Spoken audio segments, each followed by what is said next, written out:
good afternoon everyone, thanks for joining. We'll have our usual two sections today for the press conference. If you'd like a question, please use the raise hand function on Zoom. And we're going to try to get round to as many of you as we can. Please, when I come to you, unmute yourself so then you can talk. We're going to start with Sky Sports News and Jessica Carty. Lovely, thanks. Good afternoon, Frank. Good to see you. Hi, Andrew. Hi. First of all, any injuries or illnesses ahead of the game against Fulham? No, we're all good. Gallo Kante's suspended, but he's back in training with us from tomorrow, so we're all good. Good to hear. Interested to hear about your memories of this Fulham-Chelsea victory, because you know, as derbies go, it's not the most ferocious in the Premier League, but still an exciting fixture, isn't it? Yeah, it is an exciting fixture, and I always felt it had an extra edge to it, as I think the squad that I played in did. A different relationship to some derbies. Fulham at that time was sometimes in the Premier League, sometimes not, but whenever they came, they really had a feeling of wanting to beat us and get one up on us. So yeah, without fans, obviously takes a slight edge off these things, but mentally, I think as players and as a club, we should certainly retain that passion of what this game means. Yeah, I'm looking forward to watching. How have the players been? Have you noticed a change in them after that win against Morecambe? Because of course you hadn't won a match for 3 games before that. Yeah, I think they've been focused since Manchester City. I think Morecambe came in the middle of that. It was a game that we were expected to win and had to win on paper, and we did it comfortably. But more my concern has been training and an atmosphere around that, because when you've had a few games where you don't win, it's clear that the players need to stay positive, and that starts from the staff. So I've seen good reactions in those terms. The players have worked hard. We've had 2 pretty long weeks, which is the first time this season we've had chance to work in training on bigger elements of our game. So that's been one positive out of the last 2 weeks, and now the players need to show that. And finally for me, you Frank, how are you dealing with it all? So many reports, your name's all over the media, but how are you feeling? I'm feeling fine. I was very aware when I came into this job, and I think if you manage a top club in the Premier League or in the world, which Chelsea is, you have to understand that pressure will come very quickly at times, and pressure is actually constantly there anyway. I always felt pressure in our good run, or last season when expectations were lower for us, and we what I felt achieved very well. So it's very normal. I've been here as a player for a long time, so it's part of my job. It actually focuses my concentration completely on how to get us some results, because we know in the last few games it hasn't been good enough, and that's fine for me. Thank you with us, PLP. Thanks. Hi Frank. Hi. You've got a really good record against Fulham, unbeaten in the league since 2006. Does that help mentally in any way, especially after that defeat to Manchester City? No, and I hope that's not pessimistic. It's not. It's just a reality of football. Fulham are playing well. Fulham played very well last night against Tottenham, a game that they probably felt like they maybe could have won, but they played very well in the game, and that's been their recent form. So I think previous history before that goes away. Yeah, I was going to ask you about their form actually, because obviously they had a poor start to the season, but Scott Parker's really made them hard to beat lately, taking points from Liverpool, Leicester, Southampton and Spurs. So how do you make sure that you don't make the same mistakes other teams have perhaps made against them? We just have to concentrate on ourselves being the best. When you say mistakes to other teams, I don't think it's necessarily mistakes. We must credit Scott and his team there, because they have, certainly with a change of system and how they've worked on it. You've seen a clear style of play. You've seen a clear way that they're not giving many chances to teams in games. They're very well organised, and they have threats throughout their team. So I don't think it's about mistakes. They've drawn with Liverpool recently. They've drawn with Tottenham last night. It's going to be a tough game no matter what, but we have to focus on ourselves. Just finally, you said to Jess there that you've been given that little bit more time on the training pitch. What are you hoping to get out of your players on Saturday that this extra time has afforded you? Well, we'll see, but I know one of the huge... I know the rules in football. No matter what squad you have, and particularly if you have young or new players into a squad, you need time to work. And I think one of the big, huge pluses when you reflect on last season was that we had that, and even with the young squad and some areas that were clearly imbalanced in the squad, we had long pre-season, we worked moments through the season where we could work, and I saw lots of great things. Earlier in the season we had great things coming through, then we've had a tough patch. So those 2 weeks have given us a chance just to refocus on the basics of our game and what we are and how we want to play. So I just want to see those things come through. Great, good luck on Saturday. Thank you very much. Moose. Hi Frank, how are you? Hi Moose, good, thanks. Good. Can I start by asking you, apparently there's going to be urgent meetings taking place between the Premier League captains and managers at some point today and tomorrow to discuss the COVID protocols and concerns around non-compliance that we all read about, which may trigger or may not trigger the government interference and maybe stopping football. Can I get your word on that and what players and managers need to do now to double down on these protocols? Well, we need to do our best, as we should have done all along. The protocols are in place. They've been hardened recently, and I understand why, because of the surge of COVID in the public, which football remains part of. So I think there are meetings going on. There are areas in our workplace which compliance is, not say easy, but social distance is top of the list. All the basics are top of the list.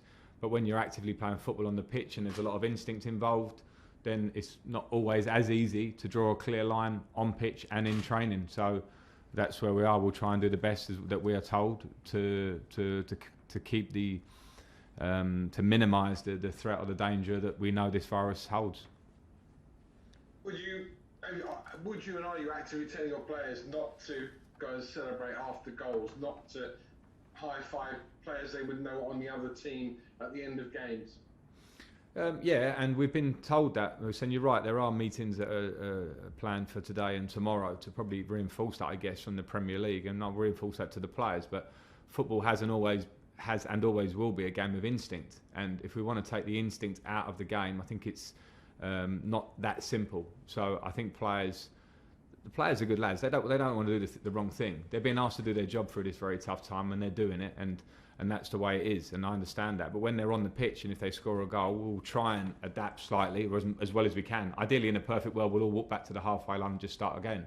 But with football, maybe it won't quite be the case. And I don't think you can hold players hugely to account unless there's clear flouting of those rules. But that's certainly not an easy line to draw in-game in football. And finally, obviously up against Scott Parker, someone you know extremely well. And he's been well talked about as being a coach and a manager since he went to Spurs and took charge of a youth team. Now obviously come for at Fulham. What did you see in him though when you were teammates that made you think, yeah, he's going to be a Premier League manager? Diligent, good football brain, very determined, wants to do well in everything he does, prepares right. Everything as a player made me think that Scott could go on to coaching and management. It's always, the only doubt is always, do they want to? And he showed his idea, his hand very quickly when he got into his coaching badges and started his pathway with youth teams, etc. And I think he's done fantastically well and is doing fantastically well and will continue to do so. Brilliant. Good luck, Frank. Thank you. John Southall, 5 Live. Hi Frank. Hi John. Just on Scott Parker, can you understand his complaints from midweek, Scott Parker, that the game was rearranged at such short notice, or in the current climate, is that something that could happen to any club and you've just got to take it on the chin and get on with it? Well, yeah, I don't think Scott was saying that in the current climate it can't happen. I just think he was talking about how he was, how they were notified and when they were notified that the game was going ahead, because we do as managers plan, every manager in this league plan for games, squad, games ahead, because when you play every 2 or 3 or 4 days, you have to think about legs, and particularly, I guess, for Scott, if they've come through a time of isolations and positive tests through their squad, I'm sure it's been a tough time for him, so I would understand his frustrations. Do you think as a squad you're in a better place than you were, say, 2 weeks ago? You've had 2 weeks without a midweek game, so you've had a couple of weeks of full-on training, I'd have thought, haven't you? Yeah, we've had good work. We've had good work on the training pitch, so I've just been saying that, so that's been a positive of the 2 weeks. It's our first 2 weeks that we've been able to work through the week at a really physical level, which is important if you want to improve as a team. Just on, I know you've spoken about the new protocols, but I mean, if we're being realistic, how difficult is it to say to a player, if you score a goal, say in the 90th minute, you win a game, you can't celebrate? I mean, it's instinct, it's natural instinct, isn't it? And I suppose you've got to be careful that people aren't going to get booked for celebrating if that happens. Yeah, I mean, I think if people can get booked, which means they could probably get sent off if it was a second yellow card, I think it's going to be very difficult to police with keeping the energy and the excitement that football brings. I think that's pretty clear. The players will try and let's see how it works. The players have been asked now to maybe not show natural instinct in a game. Let's see how it works. ITV News. Yes, hello, it's Juliet Bremner here from ITV News. Can I just ask you, Frank, you said that it's instinct to celebrate after you've scored a goal, but many people might think this is arrogant because so many of us are having to do things that we wouldn't normally do. What do you feel about the fact that others feel that football players really should lead the way and show an example? Yeah, I think, just to be clear on that, footballers are doing everything that everyone else is being asked to do as well. Some people are being asked to work from home, footballers aren't. So they're being taken themselves into an environment where they're potentially maybe putting themselves in danger, but maybe the family they go home to, a pregnant wife, a grandparent, a parent, a brother, a sister as well. So I think we have to understand that footballers are human as well, and they're being asked to go and do their job in this moment. So I think that's one thing. And I think if you understand football and understand the passion and the instinct which every fan has, every person in the street has for football, if they love football, they understand that it can bring out emotions in you. So to control the emotions, I think, is a fair ask, but to dictate emotions, I think, will probably be very difficult on pitch. I just said before, I think we should see how this goes, because I think as it goes along, we'll see if players can control it. I hope they can, but this game, this beautiful game that we all love, does bring emotions out on the pitch. But what I want to be really clear about is that players are being asked to come to work and are doing everything they can to toe the line, as is every, hopefully, person in the public to toe the line to get us through this. Last two, Liam and then Nick Pure. Hi, Frank. Hi, Liam. I wanted to ask you about Timo Werner. What have you made of his performances through the middle versus when he's maybe starting from a wider position, and how does that change the way that your team's attack kind of operates? Well, I think with Timo through the middle, it's clearly an area of the pitch that he likes to start from. I think in Leipzig and for Germany, he's played centrally. He's played on the left. He's played as a lone striker. He's played one of two strikers. So I see that there's definitely room for his manoeuvre in terms of how you can use Timo. I think when he plays centrally, we are, and I think do, and I certainly do as a manager, pride ourselves on being a good, hard-working team off the ball, which means sometimes a lot of high pressure. And I think it's very normal that for Timo and others that have come into this team in forward areas for us, will take some time to get used to what my idea is, what their teammates' idea is, because we haven't had working time on the pitch. There's no doubt about that. We've missed. That can only be done at full pace in training to really work on a high press. And that's why these 2 weeks have been useful. So I think his performances have been pretty good. I think they're going to get better. And I think as the more he works with his teammates, gets used to this Premier League, because I think it's going slightly unspoken about the fact that a lot of players that come into this league, at a club like Chelsea where there's a lot of competition for places, other players are given time to come in the team, come out of the team, feel the way. Players that have come into the Liverpool team over recent years been given time in those early stages to feel how the team plays. Clearly with Timo, we didn't have that opportunity because of some injuries in certain positions in our team, because we brought Timo and others to make an impact in our first team straight away. So everybody has to be patient with the idea that we will get the maximum, we will maximise Timo's talents in this team.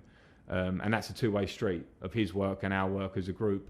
And it will happen, but of course it can take time. Last question in this section, Nick Pure. Hi, Frank. I know you said obviously Fikayo could potentially go out on loan. Does he have a long-term future at the club, and is Kurt Zuma a good example for him to follow on that, of someone who's gone out on a couple of loans and perhaps been rewarded for his patience and hard work? Yeah, he absolutely has a long-term future at this club. We'll see if and when he goes on loan. But from the moment I've got close to Fikayo was when I took him to Derby with me, and he was Player of the Year at Derby and one of the best players in the Championship that year, in my opinion, and came back and played 20-plus games for us at a very young age last year and got in the England squad. There's an absolute long plan for Fikayo in my head about his career here, and if it's to go and play games, it will be to absolutely enhance his personal development, hopefully help whatever team he goes to, because that will come hand in hand and come back to us a better player. Okay, that's the end of the broadcast section. on to the dailies.